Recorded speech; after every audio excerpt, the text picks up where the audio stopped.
이제 이 부족한, 저는 참으로 부족한 종인데 그렇게 크게 소개해 주셔서 몸둘 바를 모르겠습니다. 하나님께서는 고린도전서 1장에 보면은 미천한 자를 택하시고 어리석은 자를 택하시고 또 부족한 자를 택하신다고 그랬습니다. 저는 참으로 부족하고 미천하고 어리석은 자입니다. 그래서 그 하나님께 매달릴 수밖에 없고 기도할 수밖에 없고 또 하나님의 은혜로 지금까지 이렇게 지내왔습니다. 또 하나님의 은혜로 여러분 앞에서 오늘 회심에 대해서 강의하게 된 것을 참으로 무한한 영광으로 생각합니다. 제가 이제 어제 너무 서론을 길게 하다 보니까 많이 밀렸습니다. 그래서 회심의 필요, 이런, 그 다음에 회심의 방법, 회심 후의 사건, 이런 것들을 조금 빨리 나가면서 오늘 짧은 시간에 이 내용을 다 커버하려고 합니다. 맨 처음에 3번 그 로마 숫자 3 회심의 필요입니다. 여기 여러분들이 이미 이 내용을 다 프린트해서 갖고 계시기 때문에 이걸 잘 읽는 데는 큰 의미가 없습니다. 그래서 여기다 흑판에다 써가면서 요약적으로 말씀을 드리려고 합니다. 여러분이 너무나 잘 아시는 얘기를 이제 하겠습니다. 하나님께서 창세기 2장 7절에서 이 인간 창조에서 굉장히 중요한 걸 말씀하셨는데, 이것을 이해하면은 왜 회심이 필요한지 금방 이해합니다. 창세기 2장 7절 말씀은 이렇습니다. 여호와 하나님께서 땅의 흙으로 사람을 지으시고 그 코에 생기를 불어 넣어 주시니 사람이 곧 생명이 된지라 라고 했습니다. 이거를 도해식으로 해보면은 처음에 하나님께서 땅의 흙으로 사람을 지으시고는, 거기 사람은 겉모습입니다. 눈 있고 코 있고 입 있고 귀 있고 손발 있는 겉모습. 그래서 겉모습이니까 원으로 그리면 겉모습, 사람을 겉모습으로 지으시고, 이건 겉모습의 사람입니다. 그런데 이것이 겉모습의 사람이 살아있는 사람으로 변화되기 위해서 하나님께서 무슨 역사를 이루셨냐면, 사람의 코에 생기를 불어 넣어 주시리라 그랬습니다. 이 생기는 이제 하나님께서 이제 생기, 영 뭐 이런 걸 얘기할 때 가장 쉽게 표현하는 방법이 후 불어서 넣어줬다는 겁니다. 하나님께서 우리 코에다가, 인간의 아담과 하와의 코에다 후 하고 자기의 생기, 입김, 다시 말해서 하나님의 영입니다. 영을 불어 넣어 주셨습니다. 하나님은 영이시라고 말씀했습니다. 예수님께서 요한복음 4장 24절에서 사마리아 여인과 대화하실 때 하나님은 영이시니 하나님께 예배드린 자는 신령과 진정을 예배할지라 그랬어요. 하나님 영이신데, 영이신 하나님께서 생기를 불어넣으셨다는 것은 바로 하나님의 영이 들어왔다는 거야. 영. 그러니까 생기, 영. 이게 그래서 하나님이 영이시기 때문에, 하나님이 불어넣어 주신 영 때문에 인간은 하나님과 대화할 수 있다는 거예요. 그리고 하나님과 교제할 수 있고 하나님과 사랑을 나눌 수 있다는 거예요. 제가 이제 태국에 선교사로 가 있을 때 보니까 이제 똑똑한 돼지가 있어요. 돼지에 탁 놓고 주인이 2 더하기 3을 이렇게 들어요. 그럼 돼지가 툭툭 와갖고 5를 집어요. 이야, 굉장해요. 그 다음에 6 나누기 2를 탁 치고 꿀꿀꿀꿀꿀 3을 치고 돼지가 굉장히 똑똑해요. 그런데 그 돼지한테 내가 야, 네 이름 뭐니? 그러니까 날 보고 꿀꿀꿀꿀 대답하게 안 하게요. 못해요. 아무리 똑똑해도 인간과 대화할 수 없어요. 뭐냐면 돼지에게는 인간의 마음이 없고 또 나에게는 돼지의 마음이 없기 때문이에요. 인간이 하나님과 교제하려면은 공통분모가 있어야 돼요. 그 공통분모가 뭐냐면 영이에요. 하나님은 영이시기 때문에 하나님께서 인간에게 영을 불어넣어 주셨어요. 그래서 창세기 2장 7절 말씀이 그렇게 중요한 거야. 그래서 다시 이제 인용하겠습니다. 여호와 하나님께서 땅의 흙으로 사람을 지으시고 이 사람은 겉모습이에요.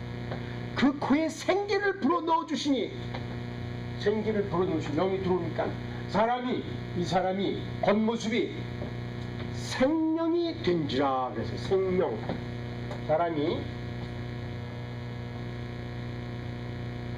생명이 된지라. 생은 뭐 말할 거 없어요. 살아있는 이런 뜻이에요. 히브리어로 하야, 살아있는. 영이 뭐냐 말이죠. 이 영이 뭐냐면 사람이란 뜻이에요. 이제 이게 많은 사람들이 오해, 한국 성경이 번역이 잘못됐어요.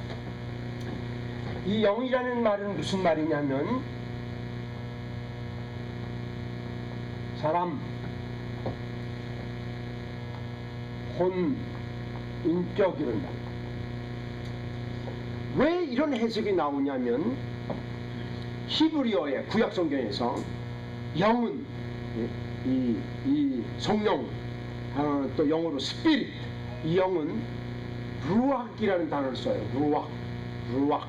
그런데 여기 영은 루악이 아니고 히브리어로 네페시예요. 네페시라는 말은 무슨 뜻이냐면 여기 써있는 대로 사람, 혼, 인격, 영혼 이렇게 번역할 수 있어요. 그래서 요거를 번역하면 여호와 하나님께서 땅의 흙으로 사람을 지으시고 겉모습, 그 코에 생기를 불어넣어 주심에, 영이 들어오심에 이 겉모습이 사람이 생명이 된지라. 살아있는 진짜 사람이 되는 거예요. 살아있는 사람이 된지라. 네페시예요. 이게 너무 중요하기 때문에 제가 이제 국어로 써놓은 거예요. 영어로 하면 네페시, 히브리어로 하면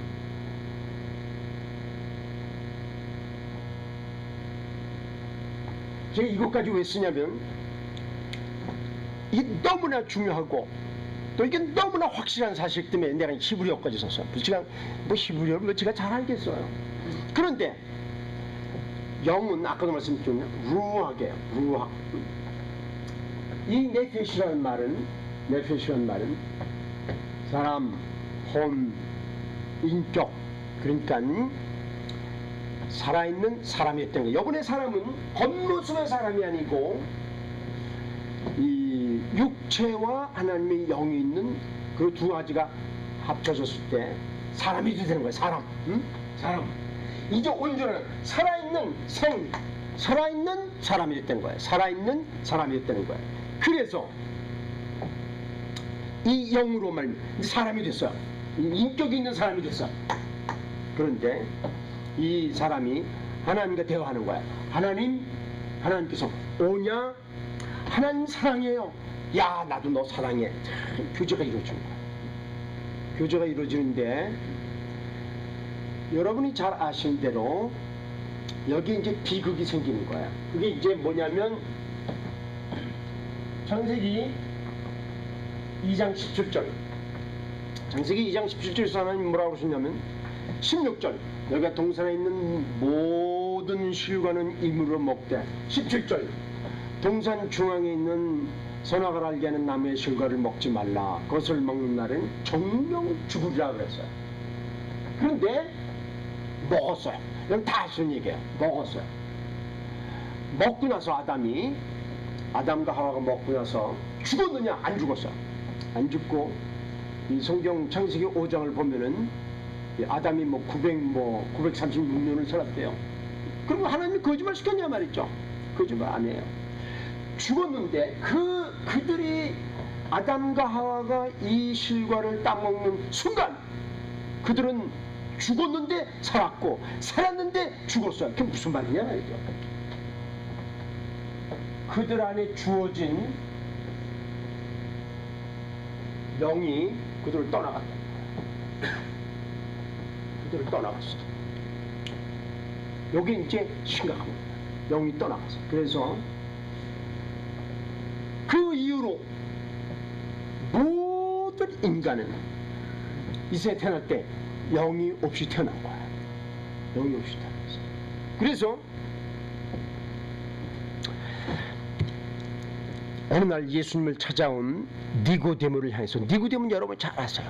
그분은 바리새인이요, 유대인의 관원이요, 이스라엘의 선생이요. 굉장한 사람이에요. 바리새인, 구약에 죽어도 모세오경을 마스터한 사람, 유대인의 관원, 이 유대인의 그 상원 의원 같은데 그 지도자, 그 다음에 이스라엘 선생, 이런 굉장한 인물인데 그 인물을 향해서 예수님께서 진실로 네게 이르노니 사람이 거듭나지 않냐면 하나님 나라를 볼 수 없느니라. 거듭나는 게 뭡니까? 진실로 네게 이르노니 사람이 물과 성령으로 나지 않냐. 성령으로 다시 말해서 영이 들어가야 된다. 영이 들어가지 않으면 그 사람은 회심을 경험한 게 아니에요. 이제 바울 사도가 에베소에 있는 교회를 향해서 편지를 쓸 때 뭐라 그러냐면 에베소 2장 1절에 보면 너희의 허물과 죄로 죽었던 너희를 살리셨도다. 그게 무슨 말이야? 육체적으로 죽어서 무덤에 묻힌 걸 살렸다는 건 아니에요. 모든 인간은 영적으로 죽었어요. 영이 없어요. 영적으로 죽었던 너희를 영적으로 살렸다는 거야. 거듭난다는 게 뭐냐 말이야. 영이 다시 들어와야 되는 거야. 자, 하나님께서 영을 집어넣어 주셨을 때 하나님은 창조주가 되신 거고 인간은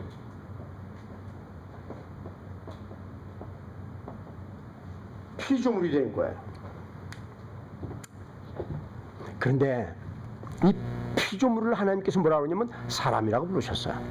이 피조물의 진정한 행복은 어디에 있냐면 하나님을 창조주로 인정하고, 그리고 나는 하나님이 창조하신 피조물이다. 그래서 창조주 하나님, 피조물 나, 그런 관계를 유지할 때 행복이 있는 거야. 마치 제가 저희 아내가 있고 아내가 저를 남편을 있단 말이에요. 그런데 아내가 제가 이 약 보름 동안 아틀란타 와 있는 동안에 저희 아내가 미스터 김하고 놀아난다고 그럽시다. 그럼 저하고 이제 문제가 생기는 거예요. 저희 아내의 행복은 뭐에 있냐면은 나를 지아비로 섬기고, 그죠? 대답 안 해도 돼. 그런 건 너무 시시해서 그런데 또 저는 나의 아내만을 사랑하고 이렇게 행복이 있는 거예요. 마찬가지로 인간의 행복은 어디에 있냐면은 하나님을 창조주로 인정하고, 그리고 우리가 피조물로서 하나님을 섬기고 경배하고 그래야 되는 거야. 그런데 이 영이 인간을 떠난 순간부터 무슨 문제가 생기냐면 피조물이라는 지위를, 피조물이라는 신분을 잊어버리는 거야. 왜 아담과 하와가 선악을 알게 하는 나무의 실과를 먹었어요? 그 먹은 이유는 간단해요. 자기들이 하나님의 위치에 올라가려고 그런 거야. 자기들이 창조주의 위치에 올라가려고 그런 거야. 그래서 그분들이 뭐를 이뤘냐 하면은 피조물의 신분을 잊어버렸다는 것은 자기의 정체성을 잃었다는 거예요. 자기의 정체성을 잃었다는 것은 인간다움을 잃었다는 거예요. 이거를 뭐라고 하냐면 비인간 비인간화라고 그래요. 비인간화. 비인간을 여러분 잘 아시는 영어로는 D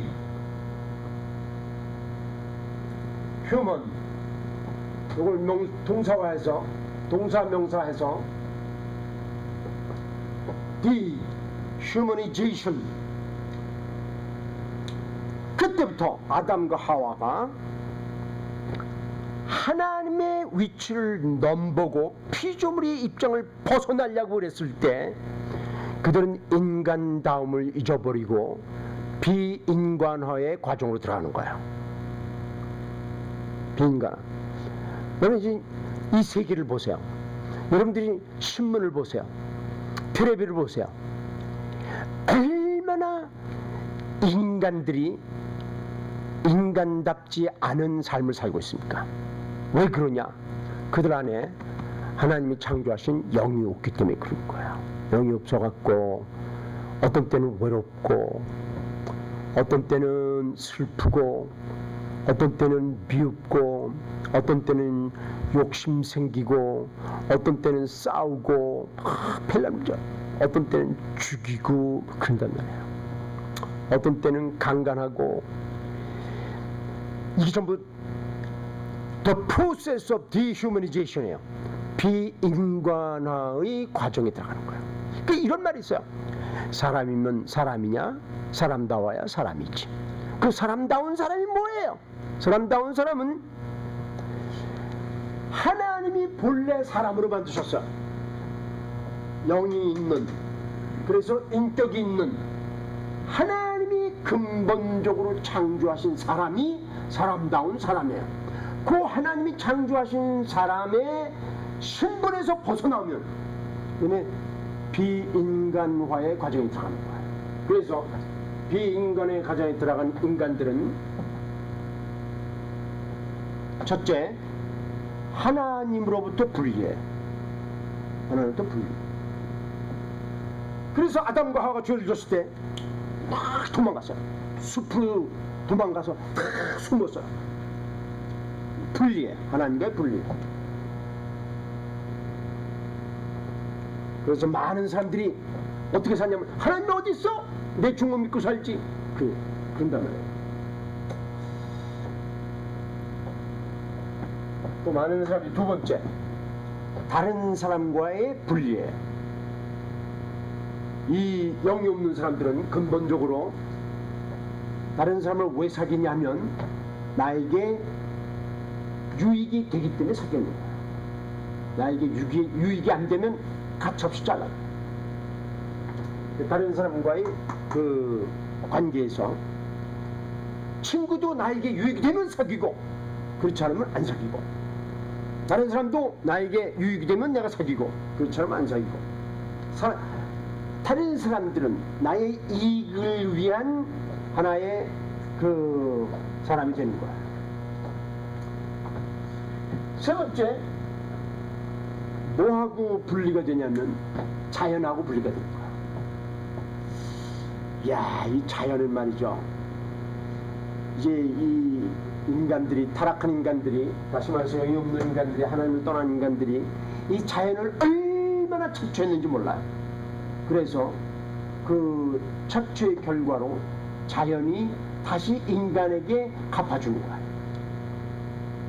그래서 뭐 엘니뇨 현상이다, 날씨가 너무 뜨겁다, 날씨가 너무 춥다, 눈이 갑자기 안 와야 될 때 눈이 온다, 비가 안 와야 될 때 비가 온다, 콜로라다에 무슨 그냥 그 노아의 홍수가 터져갖고 뭐 몇백 명이 뭐 어디 실종됐다 말이죠. 멕시코의 양쪽으로 폭풍이 와갖고 뭐 그냥 4만 명의 관광객이 갇혔다 말이죠. 지금 그냥 폭풍과 그냥 그 필리핀에 생긴 게 대만을 통해서 중국을 휩쓸고 막 수백 명이 죽는다 말이야. 전부 인간들이 만든 작품이죠. 인간들이 자연을 잘 대하면 자연이 우리에게 갚아준 거고, 자연을 착취의 대상으로 여기면 자연이 되쏘는 거야. 마지막으로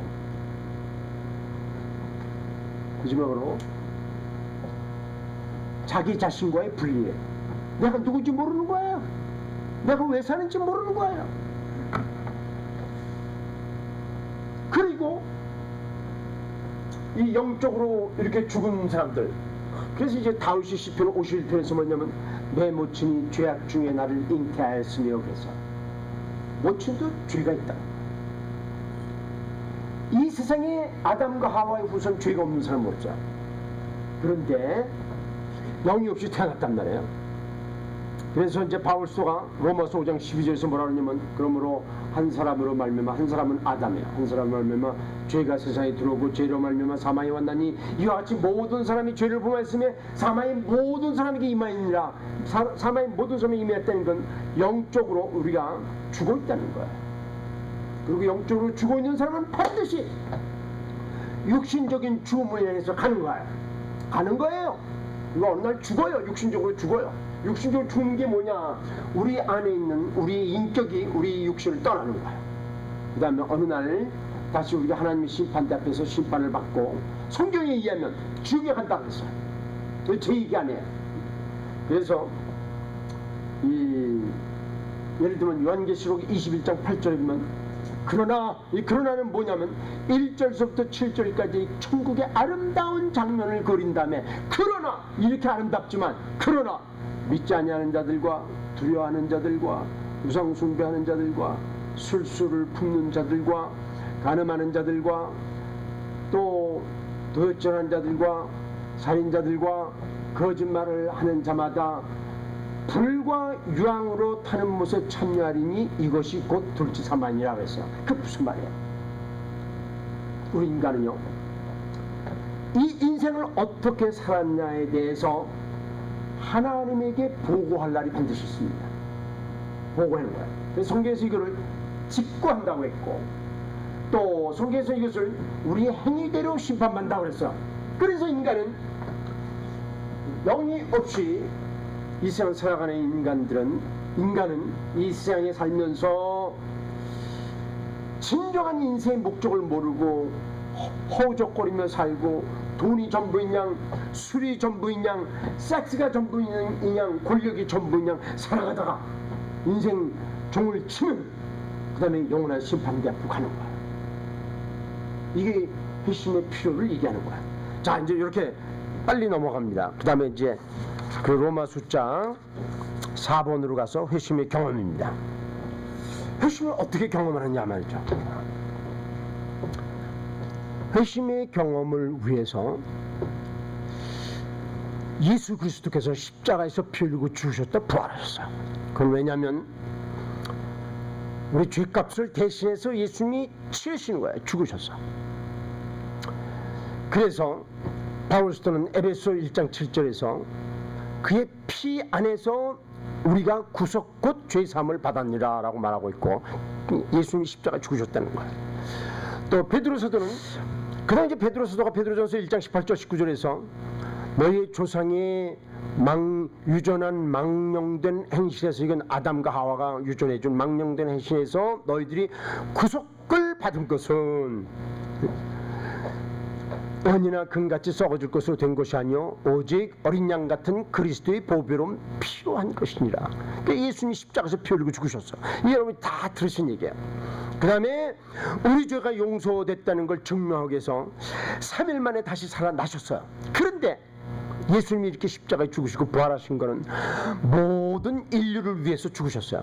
그래서 사도 요한이 요한일서 2장 2절에서 뭐라고 그랬냐면 그는 예수 그리스도는 우리의 화목 제물이니 우리만 위할 뿐 아니요 온 세상의 죄를 위함이라 라고 말했어요. 그래 온 세상의 죄를 위해서 예수님이 십자가에 죽으시고 부활하셨어요. 그런데 온 세상의 사람들이 저절로 구원받냐? 구원 못 받는 거예요. 왜 그러냐면 성령이 역사하셔야 돼요.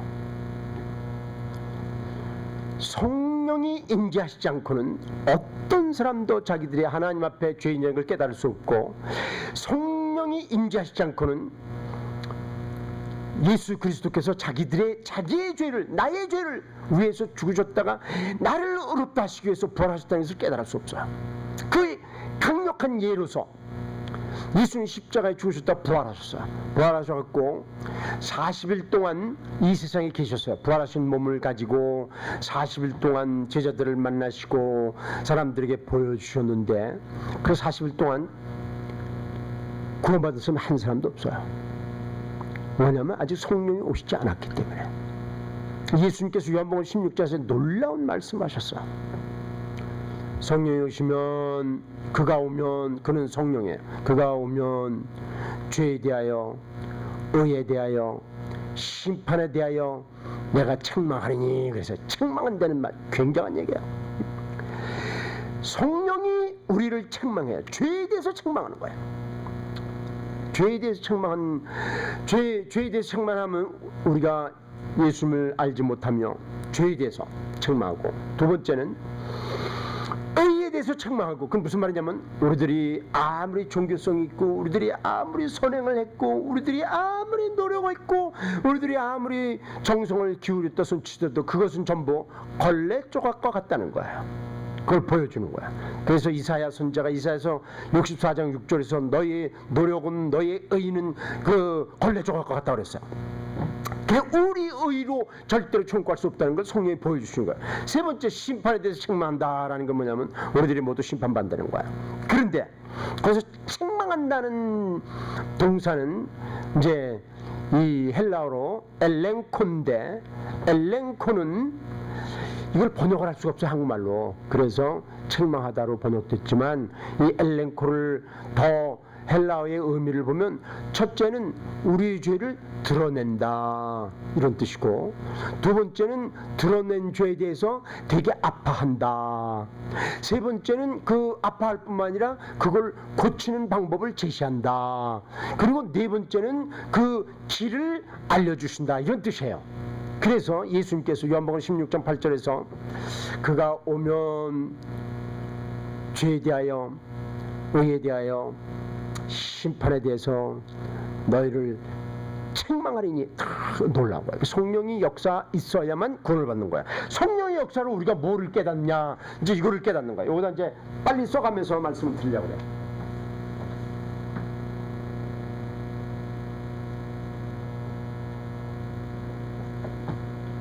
하나님의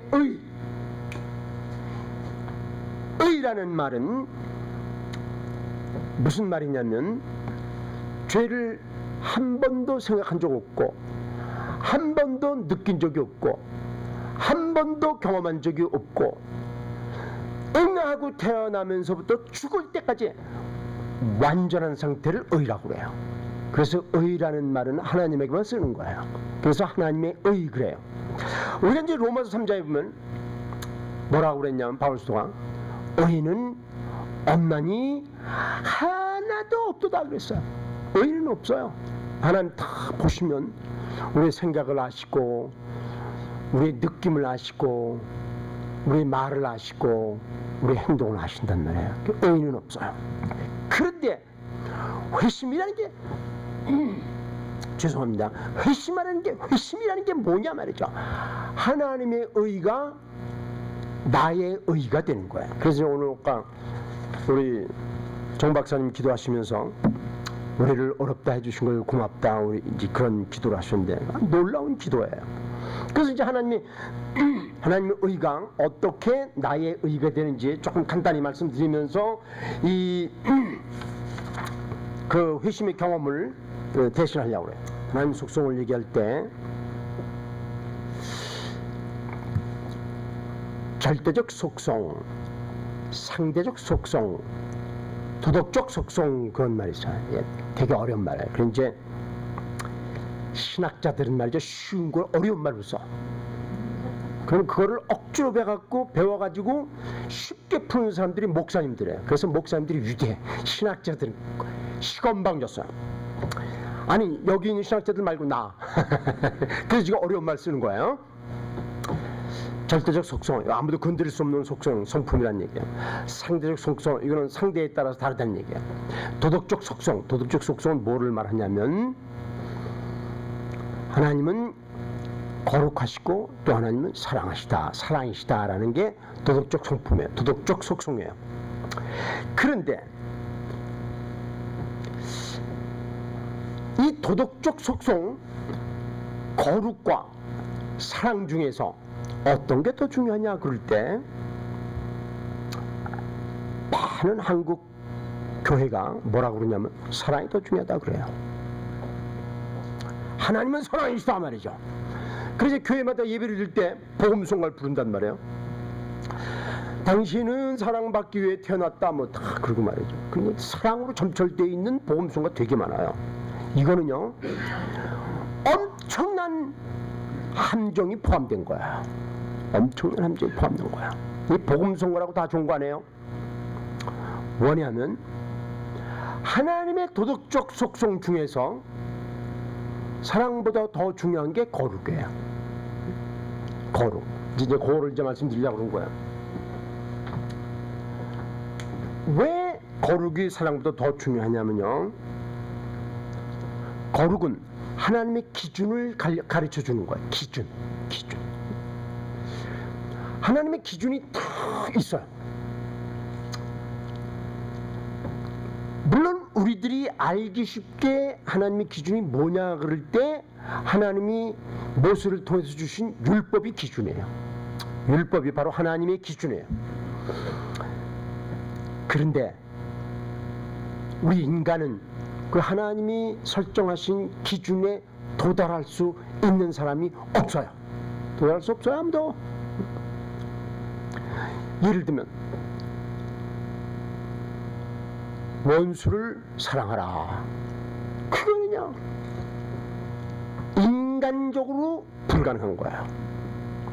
내 원수가 목마를 때 물 주고, 배고플 때 먹을 거 주고, 옷 벗었을 때 옷 주고 그러란 말이죠. 이거는 인간적으로 불가능한 거예요.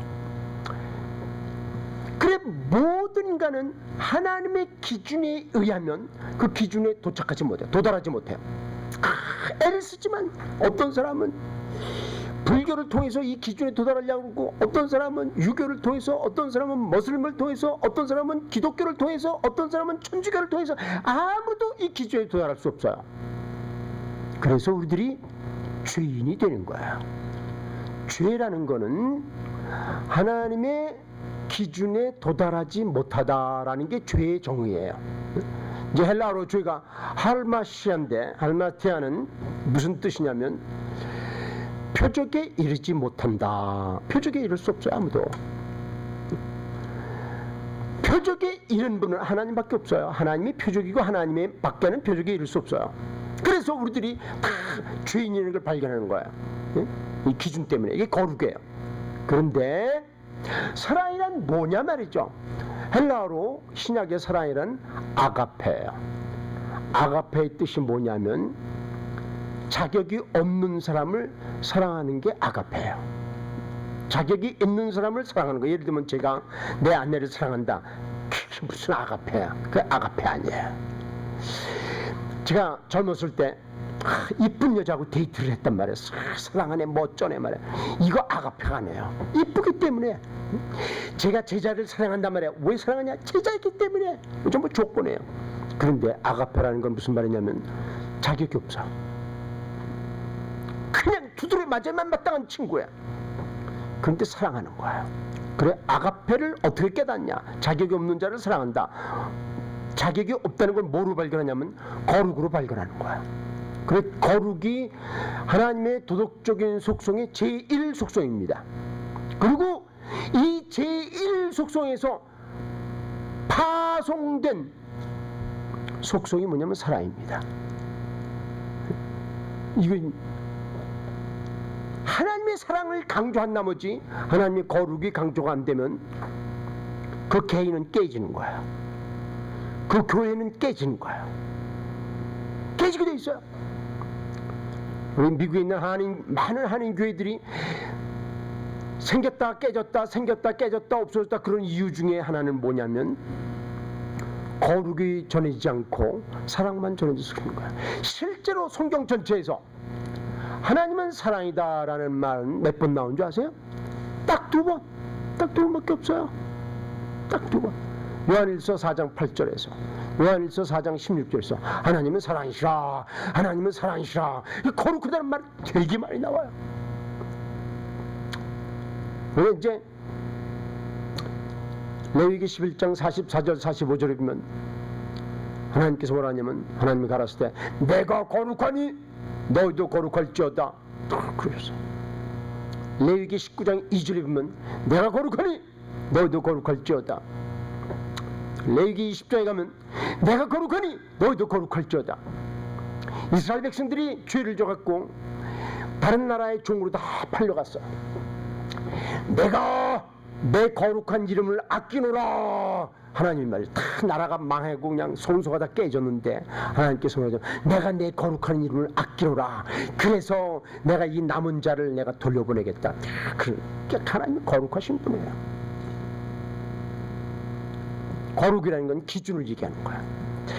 하나님의 거룩한 속성으로 우리 인간을 보실 때 공무이 원리 원칙대로 하나님 기준이기 때문에 원리 원칙대로 무서운 거야.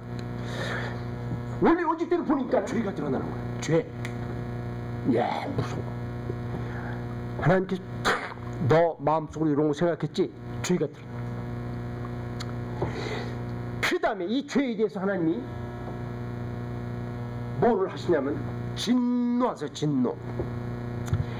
이 성경에 보면요, 구약이나 신약에서 진노가 되게 많이 나와요.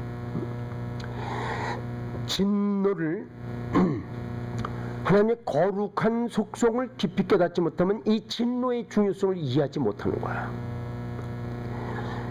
인간이 죄를 졌어요. 하나님이 공의로 딱 보니까 죄를 졌어.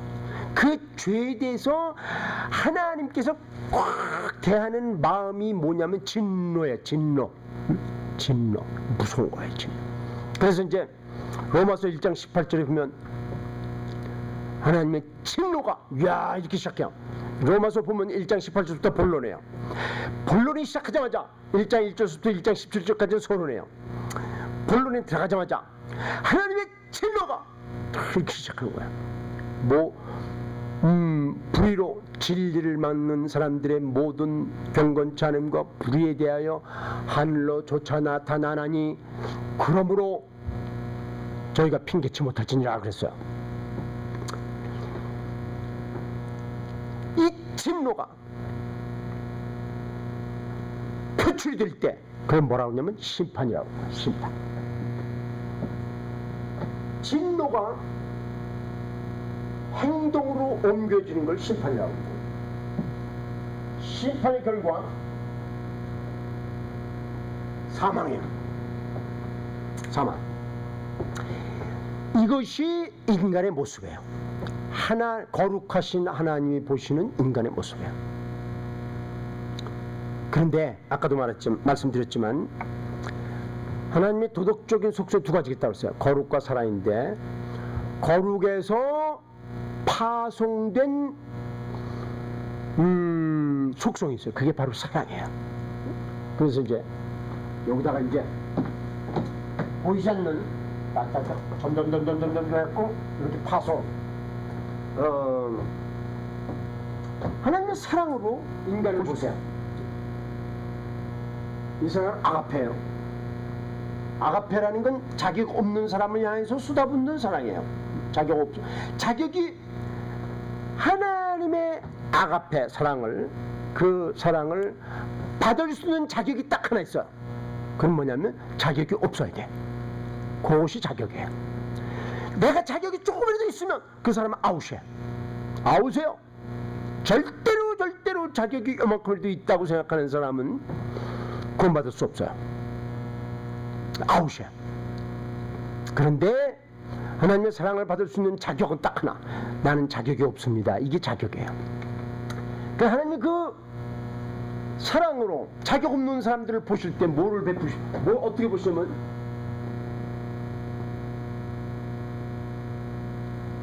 긍휼을 베푸세요. 긍휼. 긍휼은 무슨 말이냐면 뺏어갈 거를 안 뺏어가는 게 긍휼이에요. 참 놀라운 단어예요. 긍휼이요. 죄를 졌어요. 그러면 그냥 뭘 뺏어가 돼? 너 죽어. 그리고 죽이든지 막 그러잖아요. 뺏어갈 거를, 생명이고 뭐고 뺏어갈 거를 안 뺏어가는 게 긍휼이에요. 그리고 이 긍휼로 뭐를 보냐면 죄를 보는 게 아니고 죄인을 보는 거야. 죄를 지은 사람이 확대되는 거야. 사람, 사람. 이 사람은 바로 누구냐면 하나님의 형상대로 지음을 받은 사람이란 말이에요. 이 사람이 존귀한 존재예요. 그 사람을 하나님께서 보시는 거야. 긍휼을 통해서 저쪽에선 죄를 보고 이쪽에서는 죄인을 보여. 죄 짓는 인간을 본 거야. 그 인간을 하나님이 긍휼히 여기시는 거야. 그리고 진노 대신에 뭐를 베푸시냐면 은혜를 베푸시는 거야. 자, 긍휼은 뺏어갈 거를 안 뺏어가는 게 긍휼이에요. 은혜는 더해주는 거야. 더해주는 거. 이거 가져. 이거 가져. 이거 가져. 은혜. 그래서 이스라엘로 용서를 베푸시는 거야. 용서를. 그 결과 사망 대신에 뭐가 생기냐면 생명이 생기는데 이 하나님의 거룩과 사랑을 표현한 것이 뭐냐 말이죠. 그게 바로 십자가라는 거예요. 십자가에서.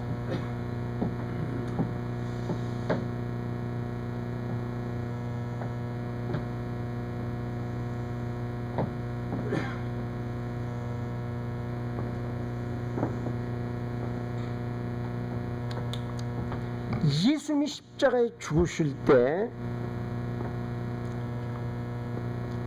금요일 날 아침 9시에 십자가에 못 박히셨어. 3시간이 지났어. 금요일 날 12시가 됐어.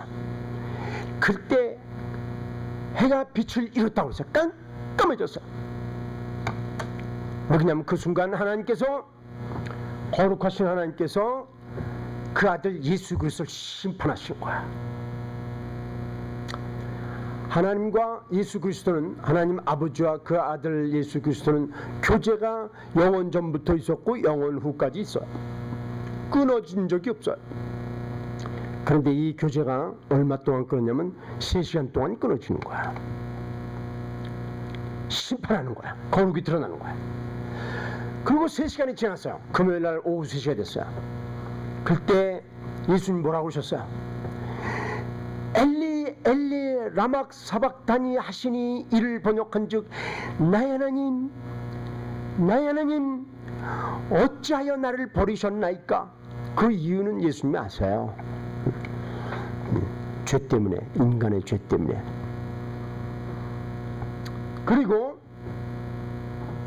한편으로 하나님께서 인간의 죄를 짊어진 예수 그리스도 심판하시고 저쪽에 거룩에, 그리고 또 한편으로 예수님 위에 올려진 전가라고 그래요. 전가된 모든 인류의 죄가 심판을 받으며 동시에 사랑을 받는 거야. 용서를 받는 거야. 이 두 가지가 십자가에서 이루어진 거야. 십자가에서. 그래서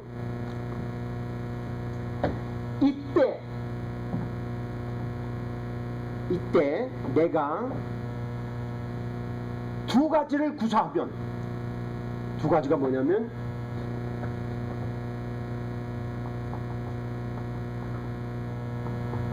회개와 믿음이에요. 회개와 믿음. 하나님께서 다 이루어 놓으셨어요. 그리고 하나님께서 부르신다고 그랬어요. 어제도 말씀드렸지만 그거에 대한 반응이 소극적으로는 회개고 적극적으로는 믿음이에요. 그런데 내가 회개하고 나를 위해서 십자가에 죽으시다 부활하신 그리스도를 믿는 순간 하나님의 의가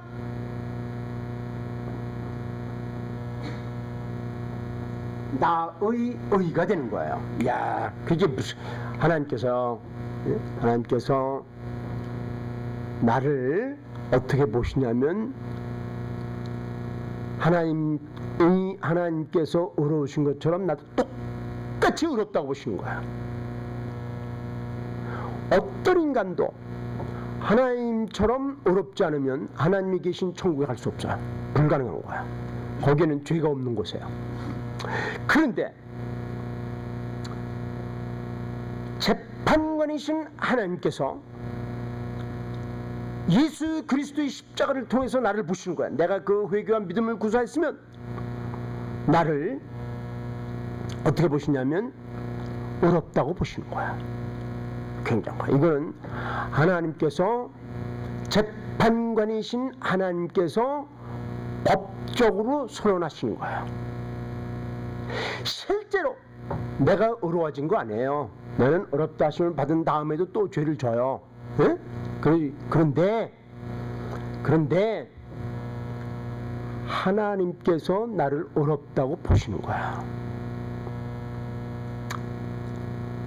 여러분 잘 아시는 대로 함무라비 왕이 굉장히 엄격한 왕이었어요. 이런 죄를 지면 돈을 뽑아버린다. 근데 자기를 계승할 아들이 그 죄를 졌어요.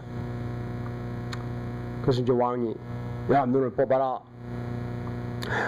신하들이, 왕이시여, 당신의 후계자입니다. 그러면 나라가 망합니다. 그러면 안 됩니다. 막 그냥 통촉하소서. 이제 이조 시대대로 얘기하면 이제 그러겠죠. 그런데 이 왕이 아니다 말이야. 원리가 있어야 된다 말이야. 공의가 있어야 된다. 눈을 뽑아라. 그래서 한쪽 눈 뽑았어요. 또 한쪽 눈 뽑으니까 기다려. 자기가 그 자리에 들어가서 다른 한쪽 눈은 나를 뽑아라 말이야. 이게 이제 재판관이 하는 거야. 재판관이 이 예수 그리스도, 그 아들 예수 그리스도에서 이걸 다 심판하시고, 그리고 우리를 의롭다고 하시는 거야. 의롭다 하심, 이렇게 나와요. 존칭어로 의롭다, 이건 동사고, 그 다음에 한 칸 띄어서 하심, 의롭다 하심. 왜 존칭으로 쓰냐면 하나님이 의롭다고 선언해 주시는 거야. 그래서 로마서 3장 24절에 보면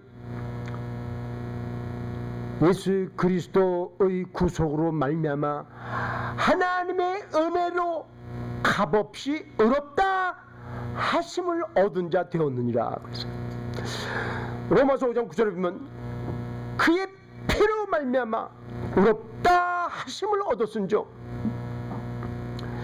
또 로마서 4장 25절에 보면 예수는 우리 범죄함을 위하여 내어줌이 되고 우리를 의롭다 하시기 위해서 다시 살아나셨느니라. 또 로마서 5장 1절에 보면 그러므로 우리가 믿음으로 말미암아 의롭다 하심을 얻었은즉. 의롭다 하심이란 말이 그렇게 많이 나와요, 성경에. 이제 더 있는데 다 인용하지 않겠어요. 하나님께서 법적으로, 재판관이신 하나님께서 법적으로 너는 죄가 없노라 그러면 죄가 없는 거예요. 이제 옛날에 한국에서 실제 있었던 일인데, 박정희 대통령 때 그 서울 사대에 다니는 학생이 군대를 갔는데 그 상사가 자기 애인한테 온 편지를 자꾸 읽어요. 너무 화가 났고 밤에 보초를 쓰다가 칼빈 총을 가지고 와서 그 사람 차한테 도르르 긁어버렸어요. 그 한 방 쏜 게 아니고 여러 방을 쏘다가 즉사했어요. 그래 군사재판에 걸려갖고 사형 언도를 받았어요. 군사재판은 한 번으로 끝나는 거야, 사형 언도. 근데 그 죽음을 기다리고 있는데 그 한국에 이제 여자들이 말이죠 막 들고 일어나갖고 뭐 서명 운동을 일으켜갖고, 그 한국 법에 보면 몇백만 표가 되면은 그 서명을 받으면 대통령이 반드시 받아야 된대요. 그렇게 받았어요. 그때 이제 박정희 대통령이 막 몰렸어요. 유신헌법 때문에. 그래갖고 막 몰릴 때인데, 이런 때 인심 쓰자 그래갖고 말이죠. 사면장 아무개는 죽어 마땅하나 내가 대통령령으로서 사면함. 그래 박정희 대통령 탁 용서받아서 나왔어요. 대통령 용서한 거야. 그런데 오선병이 살아가는 방법이 두 가지예요. 하나는 그래도 나는 살인자예요. 나는 살인자예요. 나는 못돼 먹었어요. 나는 살인자예요. 그리고 비관하면서 인생을 그렇게 살든지, 나는 살인자였다. 그러나 우리 대통령이 나를 용서해줬다. 나는 떳떳하다. 나는 살인자였지만 떳떳하다. 그리고 이 빚을 갚기 위해서 이렇게 살아야지. 그런 방법이 있는 거야. 그래서 이제 하나님께서 우리를 의롭다라고 선언하셨을 때 그거를 믿음으로 받아들이면 나는 의로워지는 거야. 이 믿음에게. 믿음은 뭐냐? 하나님이 하신 말씀을 그대로 받아들이는 게 믿음이에요. 의롭다 하심. 의롭다 하심은 내 안이 마음이 변화되는 게 아니야. 하나님 법적으로 손해 주신 거야. 의롭다 하시면.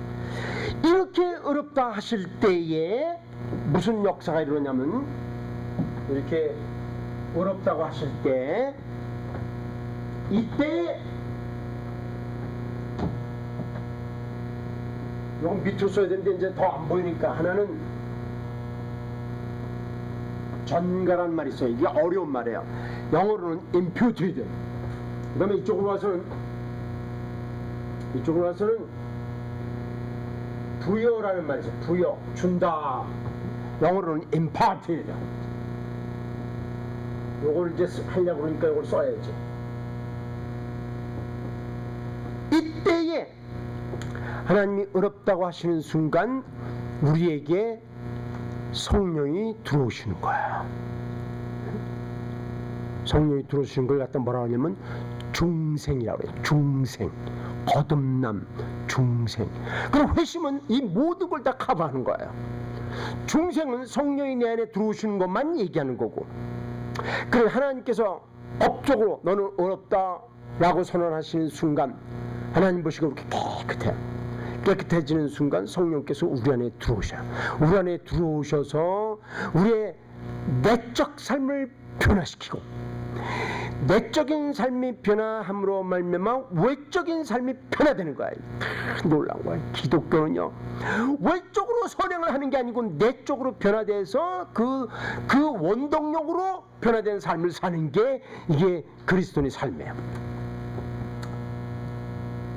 그리고 그 순간 하나님께서 우리를 뭐라고 부르시냐면 너는 내 아들이다. 그러면서 그 어려운 말로 뭐라고 하냐면 양자라고 그래요. 양자. 로마서 8장 15절에 보면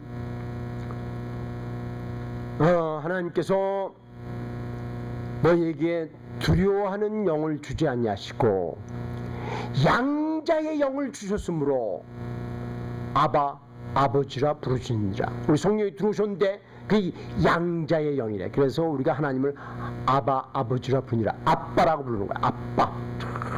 아빠. 예? 그건 뭐냐 말이죠. 양자라는 건 나는 하나님의 자녀가 아니고 마귀의 자녀였더랬어요. 요한복음 8장 44절에 보면 예수님께서 뭐라고 말씀하시냐면 내가 거짓말 시키는 거 보니까 너희는 마귀의 자녀다. 마귀는 처음부터 거짓말하는 자녀다. 이렇게 말했어요. 우리 거짓말 시키고 뭐 죄를 졌는데 이 죄를 다 용서하시고 우리를 의롭다 하실 뿐만 아니라 우리를 거듭나게 하시고 우리로 하여금 하나님의 자녀가 되게 하시는 거예요. 그러니까 하나님을 아버지라 부르는 거예요. 놀라운 거예요.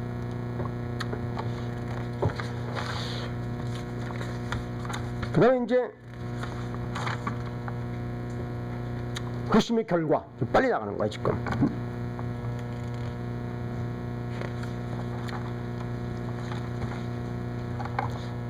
회심의 결과를 보면 제가 이제 벌써 회심의 결과 일부를 얘기했어.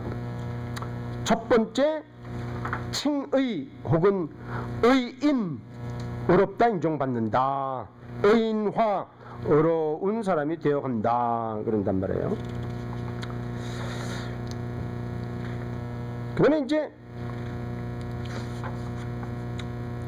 그 중생 성령이 내 안에 들어오셨다. 그건 이제 이미 말씀드렸고, 그 다음에 이제 우리가 그 성령이 내 안에 들어오셔서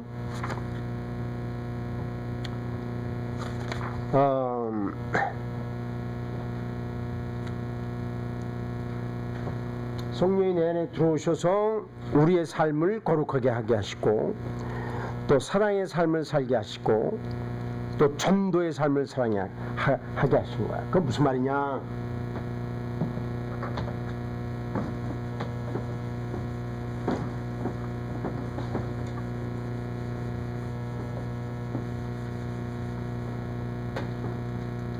우리 그리스도인의 삶은 그리스도인의 삶을 살아가는 영역이 세 가지예요.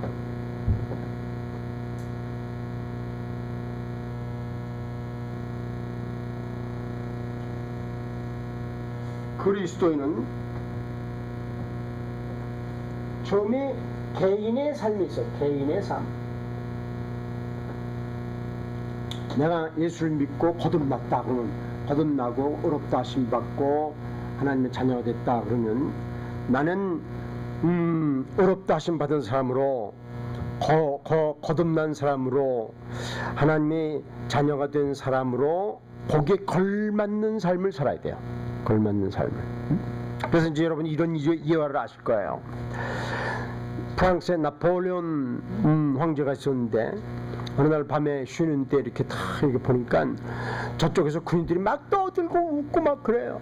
근데 가만히 가서 보니까 그 한 친구가 막 그냥 장난을 쳤는데, 막 그냥 이상한 장난치고 막 못된 장난을 쳤어요.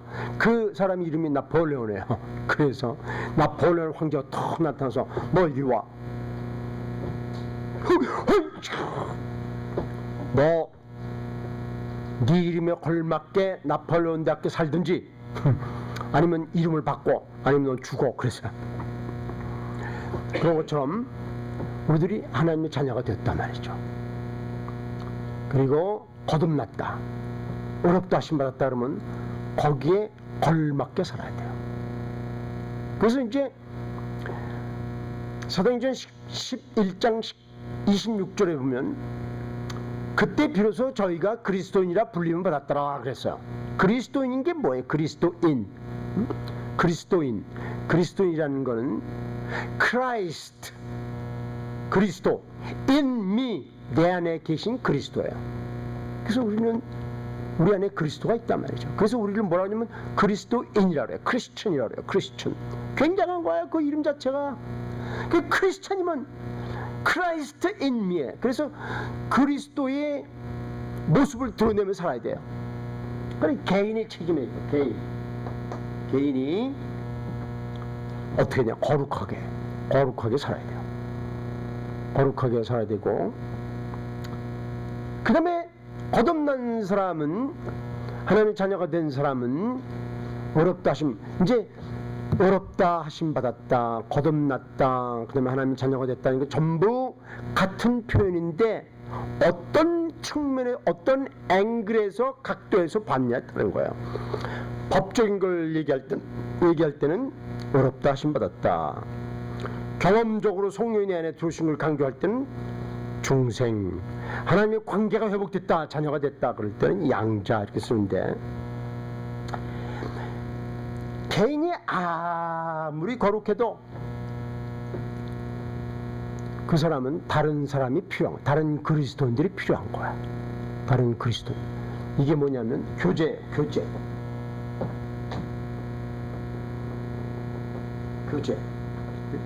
소위 코이노니아예요.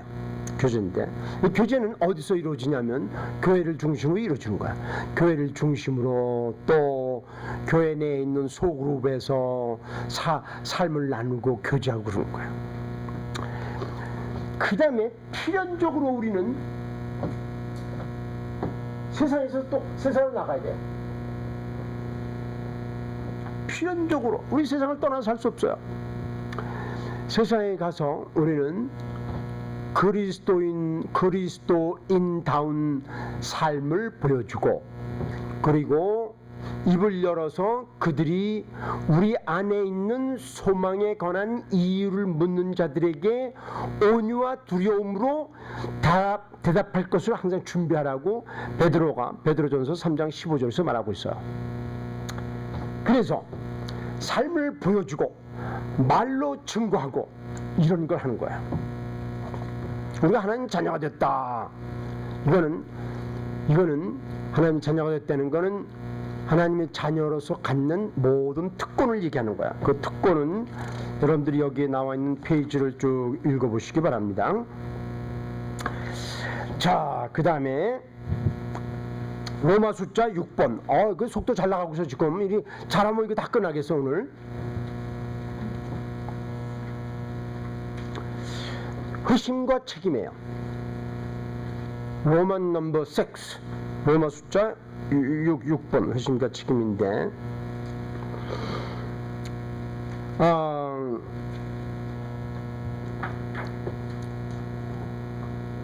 우리가요, 어제 잠깐 말씀드렸지만, 우리가 이 세상에 음란하고 태어나서 죄를 지며 살아요.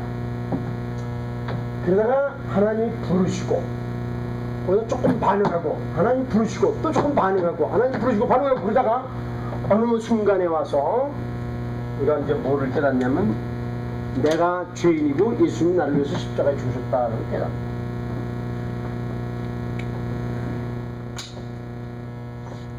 요 깨닫는 거를 뭐라고 그러냐면, 전문적인 용어로 위기의 경험이라고 해요. 위기의 경험.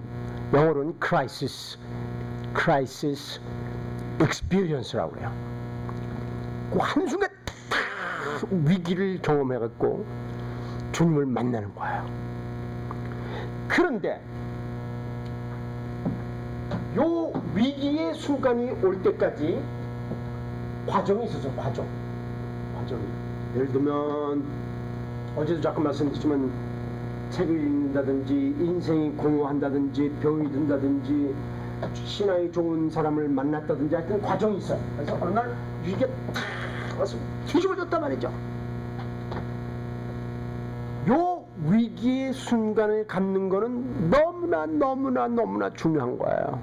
위기의 순간이 없는 사람은 그리스도인이 아니에요. 그런데 그건 한 순간이에요. 그 다음부터 뭐를 해야 되냐면 책임이 따르는 거야. 책임이 따르는데, 이제 그리스도인들을 보면은 이 위기를 경험하고, 다시 말해서 예수님을 만나고 구원받고 나서 세 종류의 사람들이 나와요. 세 종류의 사람들. 이거 안 짓고 싶은데 이거 없어서 또 질 거예요. 나중에 또 그릴 거예요. 세 종류의 그리스도인들이 나와요. 하나는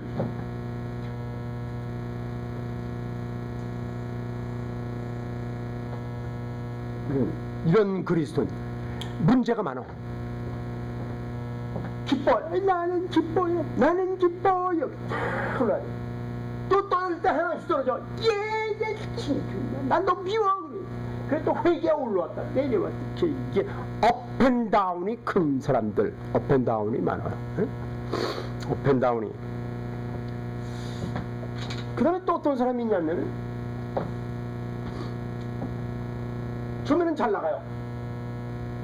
짠 나가는데 갈수록 업앤다운이 커지네. 이거 갈수록 업앤다운이 커져요. 이런 사람도 있어요. 그래서 이제 어떤 신앙인들 보면 잘 나가다가 평신도 때 잘 나가고 집사 때 잘 나가고 장로 돼가 그냥 개판되는 사람이 있어. 그죠? 갈수록 그냥 문제야. 목사 나가라. 목사 나가라서 평신도가 그러게요, 장로가 그러게요. 이야, 그렇게 말해. 그냥 이게 이제 갈수록 이게 업앤다운이 세지는 사람. 또 세 종류가 있어. 그 사람은 쭉 가는 거야. 그래서 이제 맨 처음에 업앤다운이 심했다가 갈수록 적어지는 사람을 A형이라고 그러고, 이제 제가 이제 얘기하는 거야. 그냥 A형이라고 그러고, 빨간 거 처음에는 잘 나가다가 나중에 갈수록 업앤다운이 심해지는 거 B형이라고 그러고, 그 일직선이 쫙 가는 거 C형이라고 그런다 그럽시다. 어떤 유형이 제일 좋은가요? 대답 안 해주셔도 돼요. 대답할 필요 없어요. 제가 이제 물어보면 여러분들 각자가 마음속으로 대답하세요. 꼭 대답하세요. 자, 이제 물어봅니다. 대답은 겉으로 하지 마시고, 어떤 유형이 제일 좋아요? 다 하셨어요? 네, 이제 제가 답을 해드립니다. 이 C형은 95% 거듭나지 않은 사람이에요. 심각한 거예요. 뭐냐면 어제 잠깐 말씀드렸지만 우리 안에 성령이 들어오셨단 말이죠. 우리 죄의 성품인데 어제 내 그림 그렸어요. 죄성이 있는데 성령이 우리 안에 들어오셨다. 그럼 둘이 싸우게 돼 있어요. 필연적으로. 그래 이제 성령이 이길 때는 쭉 올라가고 육신이 이길 때는 쭉 내려가고 업 앤 다운이 있는 거야. 자, 그지? 근데 어제도 제가 인용했지만 다시 인용하면 갈라디아서 5장 17절 육체의 소욕은 성령을 거스리고 내 안에 싸움. 성령의 소욕은 육체를 거스리나니 이 둘이 서로 대적함으로 너희가 원하는 것을 하지 못하게 하려 합니다. 그러니까 아무것도 안 되는 거야. 그래서 진짜 성령이 내 안에 계시다면 이렇게 살 수 없어요. 이렇게 사는 사람은 어떻게 하냐면 성령 아이고 뭐 오늘이 바쁜데 뭐 읽어. 기도 아이건 난 주일날 가면서 하면 되지 뭐. 편해 그냥.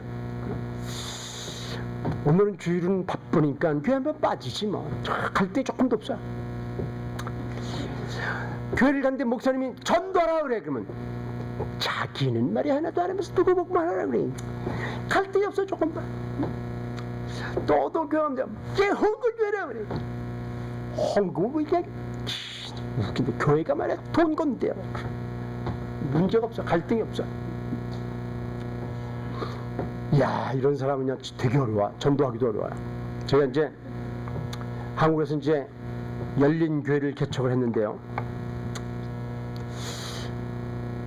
1년이 됐는데 92명이 모였어요. 어른들이. 그 중에서 교수 박사가 10명이 왔어요. 그런데 야 교수 박사가 못 쓰겠더구만. 그 중에 한 사람은 왜 왔냐 하면은 그 부부가 교수예요. 부인은 연세대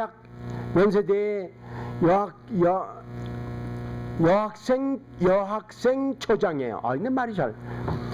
남편은 숙대 무슨 처장이야. 그 두 분 다 세요. 그런데 이 부인은요, 우리 교회 와서 그냥 예배 드릴 적마다 눈물을 펑펑펑펑 흘려. 왜 그렇게 눈물이 많은지 몰라요. 그래서 그 이제 부인이 자기 남편 다른 교회를 다녔는데 이분이 맨날 이런단 말이에요. 일직선이야.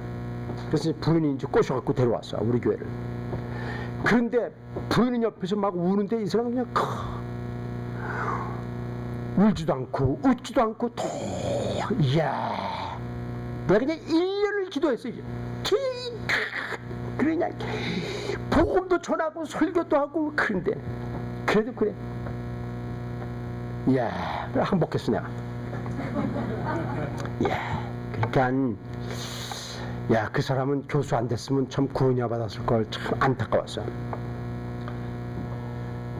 여기서 가장 이상형은 A입니다. A. 처음에는 성령과 죄성이 서로 싸운단 말이야. 업앤다운 하지만 그 가운데 조금씩 성장하는 거야. 이게 하는 거야. 조금씩 줄어들잖아요. 그러다가 어느 날 성령 충만을 경험하는 거야. 그래서 우리 책임이 큰 거예요. 그래서 이제 여기 로마 숫자 6에 회심과 책임 그랬는데 우리는 개인적으로 신앙이 성장해야 돼요. 이 책임이에요. 신앙 성장은 다른 사람이 나의 신앙 성장을 해줄 수 없어요. 아무리 우리 목사님이 신령해도 나를 대신해서 성장해 줄 수 없어요. 내가 성장해야 돼요. 내가 성장하기 위해서는 밥을 먹어야 돼요. 밥이 뭐냐 말이죠. 하나님 말씀이에요. 그래서 베드로 사도가 베드로전서 2장 2절에서 뭐라고 그러냐면 너는 갓난 아이들 같이 순전하고 신령한 젖을 사모하라 그랬어요. 순전하고 신령한 젖은 말씀이에요. 왜냐하면 우리 엄마 젖에서 나오는 젖은 신령하고 순전하지 않아요. 신령하지 않아. 그냥 젖이지. 그런데 하나님 말씀은 신령하고 순전한 젖이에요. 그런데 사모하라, 이거 사모하라. 그냥 우리가 이제 연애할 때 그냥 사모하는 것처럼 사모해라 말이야. 그런데 이거 재밌는 거, 갓난 아이들 같이, 갓난 아이들이라는 거는 이게 태어나서 6개월 미만의 애를 가리키는 거야. 6개월 미만. 6개월 미만 애가 배고프면 울어 제끼는데 엄마 체면도 안 봐줘요. 얘는. 우리가 이제 처음에 첫 딸을 낳는데 얘를 이제 데리고 우리 부부가 같이 이제 버스를 탔어요. 버스를 타고 애가 말이야 줬달라고 그래. 사람들 그렇게 많은데 말이야. 그냥 애가 못됐어. 그냥 체면도, 엄마 체면도 살려주지 말이야. 못됐어. 그러다 때릴 수도 없고 말이죠. 그래서 조금만 기다려. 응? 그랬더니 기다려줄게요, 안 기다려줄게요? 6개월 미만 애가 기다려주게, 안 기다려주게요? 안 기다려. 그냥 할 수 없이 고단 버스에서 내려갔고 구통이 모통에서 전 먹였어요. 우리 집사람은 저랑 이제 직장을 다녔어요. 그때 우리 집사람이 이제 직장 갔다 피곤해 죽을 지게 가서 막 밥하고 설거지. 잠을 이제 자는데 2시쯤, 새벽 2시쯤인데 애가 우르짖게 젖달라고. 이야, 아주 애가 못됐어 그냥. 애가 말이죠. 우리 그래도 내 배고프지만 엄마가 직장 갔다는데 피곤해 참아주시. 그럼 얼마나 좋아. 그런 것처럼요. 내가 신앙 성장을 하기 위해서는 순전하고 신령한 것을 사모해야 되는 거야. 사모해야 되는 거야. 사모해야 되는 거야. 매일매일 성경 보고 또 묵상하고 암송하고 삶에 적용하고 필요하면 연구도 하고. 저는 이제 평신도로 10년을 살았어요. 예수님 만나고, 제가 어제 이제 간증했어요. 예수님 만나고 평신도로 10년 살았는데, 이제 그 사이에 이제 교편을 잡았어요. 중고등학교 선생을 했는데, 중고등학교 선생 너무 좋아요. 왜 좋으냐면, 전 천직인 줄 알았어요. 왜냐하면 퇴근 시간이 딱 정해져 있어요. 딱 5시면 퇴근해요. 집에 와서 뭐 했냐? 성경 봤어요. 성경. 잘 때까지 성경 봐. 그 다음에 토요일은 더 일찍 와 집에 있어요. 성경. 그 다음에 또 방학이 있어요. 그래서 2달이나 겨울방, 여름방에는 하루에 성경을 10시간씩, 15시간씩 봤어요. 근데 이게 뭐 너무너무 좋고. 성장은 누가 책임을 지냐? 내가 책임을 지고, 내가. 절대로요. 성경을 매일매일 먹지 않는 사람이 성장하는 비결은 없습니다. 그건 위선입니다. 가식입니다. 절대로 영적으로 성장할 수 없어요. 성경 매일 읽어야 돼요. 이게 밥이에요. 우리의 영적인 밥이에요. 그래서 히브리서가 뭐라고 그러냐면, 너희가 믿은 지 오래되었기 때문에 다른 사람을 가르칠 터인데 이제 신앙이 초보가 뭐냐 말이야. 초보가 말이야. 딱딱한 음식을 못 먹고 만난 말이야. 그냥 젖은 뭐냐면, 이 엄마가 딱딱한 음식을 먹어갖고 이제 젖이란 말이야. 그래서 많은 성도들이 주중에 성경을 한 번도 안 읽고 주일날 교회 가서 말씀을 듣고, 아유 설교 잘하네. 그냥 이 신앙이 자라겠어요. 이 머리만 커지고 귀만 커져. 그래서 레위기 11장에서 토끼 고기를 먹지 말라 그랬는데, 나 한참 생각해 왔어요. 왜 토끼 귀만 커지는 거 먹지 마. 이야, 그 성경이 그렇게 놀라워요. 그럼 또 뭘 해야 되냐면 기도해야 돼. 기도. 말씀, 기도, 말씀 같이 가야 돼. 그래서 신앙이 쭉 자라는 거예요. 그래서 예수님께서 요한복음 15장 7절에서 뭐라고 말씀하시냐면, 너희가 내 안에 거하고 내 말이 너희 안에 거하면 너희가 무엇인지 구하라 그리하면 받으리라 그랬어요. 우리는요, 생명이 있다면, 우리가 이제 딸을 둘 키워갖고 알아요. 얘가 이제 응아하고 태어나갖고 그냥 젖을 먹이고 그냥 기저귀를 갈아주고 자꾸 자라. 지금은요 저보다 더 커요. 우리 딸들 다 커. 그래갖고 이제 우리 딸이 아빠 I look down upon you. 그래. 난 아빠를 내려다본단 말이야. 그래, 아주 그렇게 재요.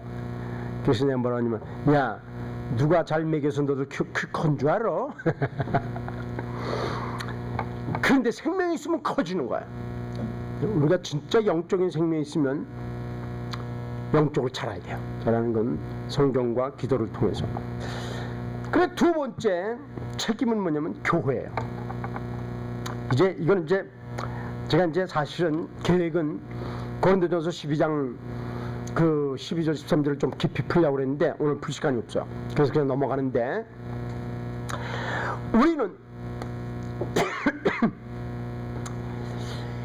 이제 고린도전서 12장 13절에 보면 너희가 유대인이나 헬라인이나 이방인이나 미련자나 다 성령 안에서 한 성령을 마시고 한 성령 안에서 한 몸을 이뤘다. 이건 무슨 말이냐면, 이건 쉽게 풀면은 우리가 거듭나는 순간 필연적으로 몸, 교회의 일원이 된다는 거예요. 나의 개인의 신앙과 교회하고는 불가분명한 거예요. 그런데 그래, 이제 교회 가서 예배도 드리고 또 뭐 봉사도 하고 헌금도 하고 또 훈련도 받고 다 그러는데, 여기에서 저는 이제 아주 못된 교수이기 때문에 한마디 할 거예요. 뭐냐면, 내가 어느 교회를 다녔는데 그 교회에서 신앙이 내가 성숙하지 않고 있다, 갈등만 있다 그러면 그 교회를 계속 다니는 건 내 책임이야. 어느 날 하나님 앞에서 되게 혼날 겁니다. 교회는 영적인 집입니다. 영적인 가정입니다. 그런데 목사님 저걸 말이야, 설교라고 하고 왜 다녀 거기를? 왜 불평을 해요? 왜 불평을? 자기가 선택하고 다니면서. 이 한국 사람들 뭐가 문제인 줄 아세요? 정이 있어, 정. 어떻게 나와 그래도. 그 자기 신앙은 그냥 쪼그라드는 거야. 쪼그라들어. 아이고, 목사님 불쌍해서. 아닙니다. 우리가 하나님 앞에 책임을 져야 된다. 내 삶에 대해서 하나님 앞에 책임지는 거야. 그래서 그 교회가 성경적이 아니고 거듭나는 역사가 일어나지 않고 성령이 임재하시는 예배가 없고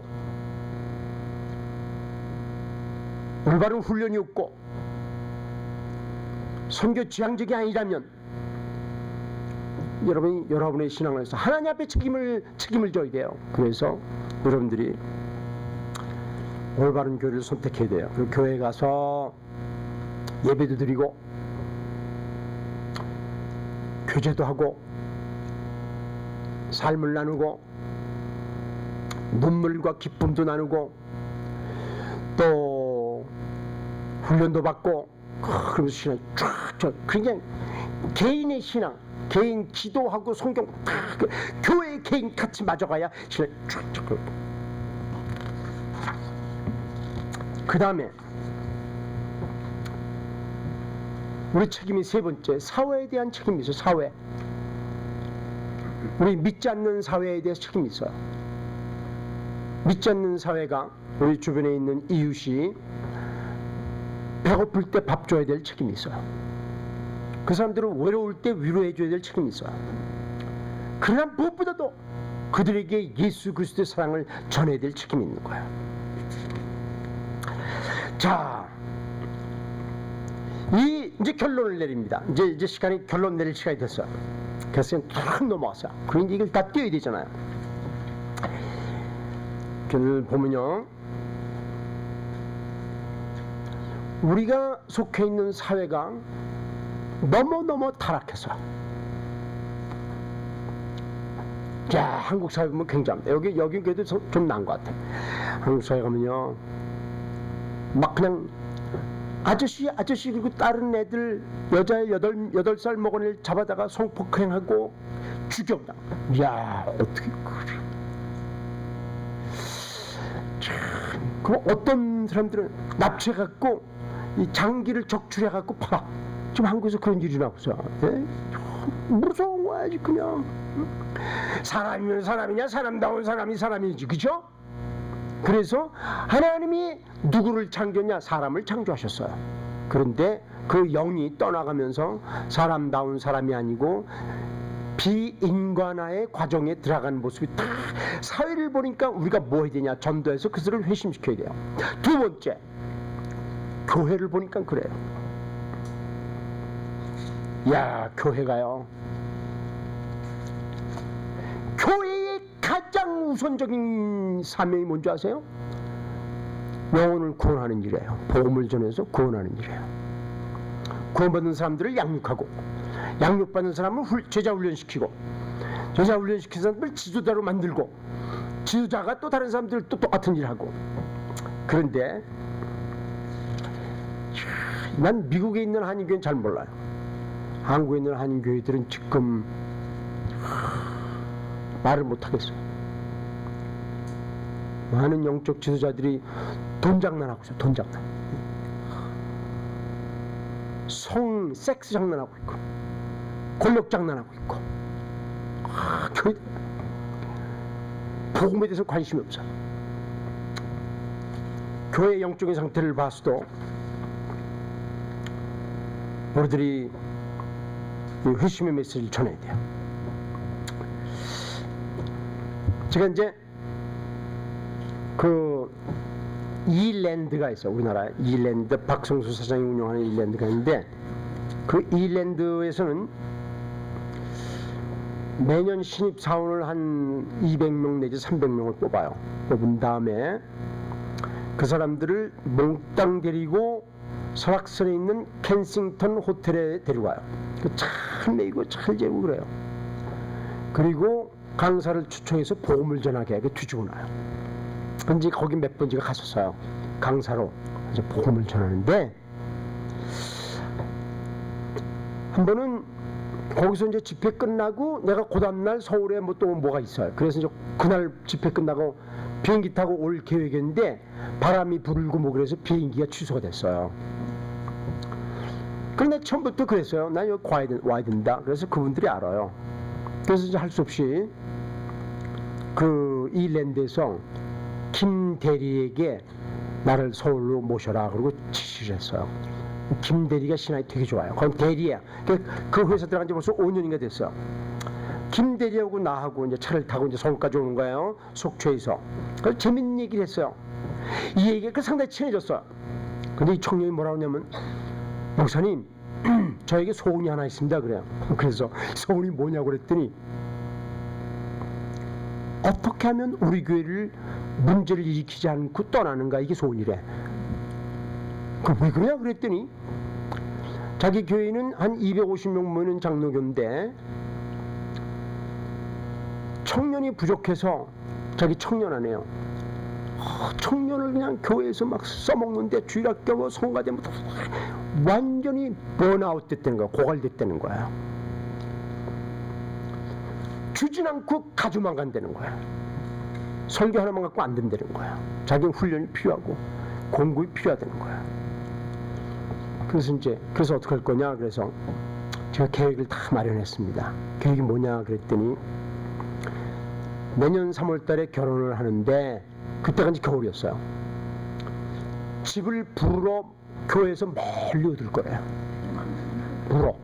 그리고 목사님한테 가서, 목사님 그동안 너무나 고마웠습니다. 그래 이제 직장상 뭐 어쩌고 해서 집이 먼데 당분간 좀 이렇게 양해를 해 주십시오. 그리고 인사를 하고 떠날 거래요. 그게 소원이래. 그 다음에 어떻게 할 거냐 그랬더니, 그 다음에 청년이 가도 부려먹지 않는 교회, 응? 그리고 훈련을 시키는 교회, 공급하는 교회, 양육하고 제자 훈련시키고 그런 교회. 지금요 서울에 가면요 청년이 하나도 눈 하나 깜빡 안 하고 시키지 않는 교회가 많아요. 그리고 2년 동안 훈련받아라 이런 교회가 많아요. 제가 이제 목회를 할 때도 우리 교회 청년이 왔단 말이야. 넌 열심히 예배드리고 열심히 은혜 받고 그리고 훈련받아. 시킨 적이 없어. 시키질 않아요. 그 사람들이 성장해야지 뭐 그렇잖아요. 이게 한국의 교회의 현주소입니다. 우리가 이제 이 회심이라는 제목은 많은 그리스도인들이 관심이 없어. 내가 그거 알아요. 나 이렇게 이렇게 저 공개적으로 강의한 줄 알았으면 다른 거 했을 거예요.